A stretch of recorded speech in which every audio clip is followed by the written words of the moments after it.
As promised, this is my follow-up video to why I hate Miami Ultraskate, and this is why I love Miami Ultraskate. I fear this one might run a little long, so apologies ahead of time. Um, my goal is maybe to convince someone that is a little bit on the fence about whether they should try participating in Miami Ultraskate, maybe to nudge them a little bit to take a chance on an event which I think is truly great. If you've raced it before, or you're looking for like a few quick funny lines, this isn't probably for you. But I've broken my ideas down into three categories, and those are setting and timing, sort of related to what I talked about in the last video, the race itself, and then the people who attend. As far as setting is concerned, I think February in South Florida is just an ideal time to have a destination other than where most of us are currently living. Usually by late February, I'm pretty sick of winter, and it's just nice to look forward to a break from the cold and drudgery of the weather. I know Bob Foster posted something yesterday about how I think 8 out of the next 9 days are filled with rain and snow in the forecast, and it's the same where I live. So it's going to be really hard to ride outside, and it's gray and cold and wet, and it's just nice to have something to look forward to where you can be pretty certain it's going to be warm and sunny. As far as logistics go, I think Miami is a pretty easy place to get in and out of. The airport is pretty accessible with lots of flights, and at least from the US, flights to Miami tend to be pretty affordable. It's easy to get a rental car. Of course, once you're down there, it seems like there's a lot of traffic. There's some crazy drivers. There's a lot of tolls. I don't find it particularly the easiest place to navigate, but it's no worse than, say, DC. And in terms of options for touristy things, you've got South Beach, you've got the Everglades, you have the Keys. I'll admit, in the last couple of years I've gone, I haven't accessed many of those things other than South Beach. But it's nice to know they're there, and if you have an adventurous spirit and you want to go explore, there are plenty of opportunities to do so down there. I mean, if you just want to plant yourself at the hotel and take a dip in the pool or go to the beach, it should be a nice opportunity to do so. And then, as I mentioned, that I don't like training through the winter. That's not my probably natural state. I will say, by forcing myself to train through the winter, I'm entering February in probably, if not the best shape of my life, at least the best February shape of my life, or close to it. And that's kind of a nice feeling, knowing that you have the whole rest of the year to kind of build on that fitness, or at least know that you started off the year on a strong note. I'm not sure I'll continue to work out as hard after the race, but I know that if I chose to do so, I'm building off of a strong base. Regarding the race itself, I think one thing that really appeals to me about a 24-hour endurance event without a set distance is that it, like life, forces you to make your own goals. Since you don't have a mileage goal in terms of the race itself with a firm cutoff, you can make the race what you want of it. And I think a lot of people go and try to set a personal record distance goal, but you can also just show up and take in the whole experience and not have a very competitive mileage goal. And I think that's pretty cool. There's something to signing up for, say, a marathon or a long cycling ride, and know that you're going to do a certain number of miles. But on the flip side of that, if you don't achieve that goal, then you can feel somewhat less than. And the nice thing about Ultraskate is you can adjust your goal on the fly, and still feel positive about the experience. And and that's the way life is. It's kind of one day at a time, 1 year at a time, one lap at a time, if you will. And it's very much more similar to life, having a vague time goal rather than a distance goal. Being a loop track, you get a chance to see other riders a lot more frequently than you would, say, on a point-to-point course. With the exception of one thing I didn't really think about until I experienced it, is the riders that are going the same pace as you, you'll actually see the least, unless you're riding, with them in a pack. Those that are riding much faster than you or much slower than you, you'll see a bunch of times, and that's pretty cool. But just the opportunity to have a little more social experience is encouraged by that lap format. I like the variety of skaters that you'll see down there. There are longboarders, there's shortboarders with hard wheels, like you'd find in a skate park. You have quad skaters, inline skaters, and we even have a snakeboarder. Shout out to Mark, the distance snaker. I think that variety is pretty cool. And even within, longboarding itself, you have people that are doing straight pushing, straight paddling, some combination of pushing and paddling and pumping.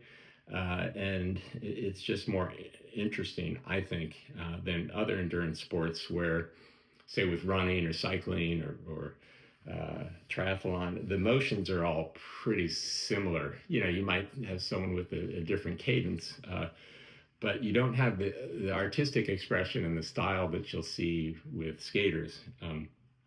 And even, you'll see quad skaters skating backwards down the back stretch, all sorts of setups and styles that maybe are different from your own. And that variety I just find interesting. There is, I think, just the right amount of organization to this event. I have done other endurance events years ago, things like marathons and a handful of triathlons. And sometimes they can just feel really too corporate. There's nothing corporate about Miami Ultraskate. It definitely feels like a grassroots sort of thing. There's no lottery system. Pretty much anyone that wants to ride can. Maybe they've limited numbers in previous years, but it doesn't seem like that's been the case recently. So there is an accessibility to it that I welcome. The entry fees are, I think, modest for what you get, and I'm sure there's always a balance of trying to keep them as low as possible, but also keep the lights on at the track, which is appreciated. And I think compared to a .M branded Ironman triathlon, this is a much more affordable undertaking, and I think that's just good for the sport. So that's sort of my general feeling about the race and the course itself. I think really what draws me to coming back to the race now 3 years in a row is the people, because it's an opportunity to rub elbows with people from all walks of life and in a variety of different states and countries. And it's fun to see people in person that I've kind of met virtually online. And social media can seem like a bit of a cesspool lately, and sometimes I wonder if the juice is worth the squeeze. But being able to transition some of those virtual friendships into real ones, that's highly motivating to me. And the type of people that this race attracts, I think, they tend to be confident, in general, really good skaters, but there isn't a whole lot of attitude or cockiness, at least that you'll encounter generally. People are kind of quietly competitive and show up to do their thing, and most people have goals that are, very internal, related to their own performance and not so much focused on others. And I view that as a positive thing. Often I'll feel like I'm pushing myself harder just having other talented skaters who've done the work of training around me, sort of doing their best, and it motivates me to do my best. And that's really, taking the positive aspects of competition and not overly focusing on the overt me versus you sort of feeling that some sports can have. The best way I can describe, the vibe of Miami Ultraskate is similar to a triathlon that I did years and years ago called Savage Man. And I doubt anyone that is watching this has participated in that event. But if you have, I think you'll know exactly what I'm talking about. But that was an event held in Western Maryland at Deep Creek Lake in Garrett County that I think threaded the needle of being very well organized, very competitive for those individually that participated in it, but did not take itself too seriously. And by that, I mean the swim was kind of a standard swim. You can't have uphill or too much challenge in a freshwater lake, but the bike and run were almost ridiculous in terms of difficulty. It was a half iron distance on one day, and then they had the previous day they offered an Olympic distance. And if you were really a glutton for punishment like I was, you could sign up for both. So an Olympic triathlon on day one, and then a half iron on day two. And the bike section was just absurd. There was, most people wouldn't think of Maryland as a very hilly or mountainous state, and it really isn't. But this county in particular has a lot of roads that seem to go straight up and straight down.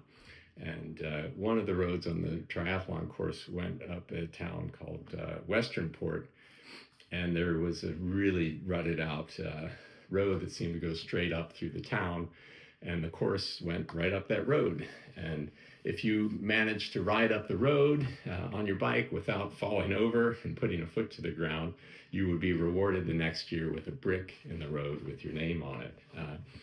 And to me, that was about as high an honor, or the best bit of race swag that one could ever hope for.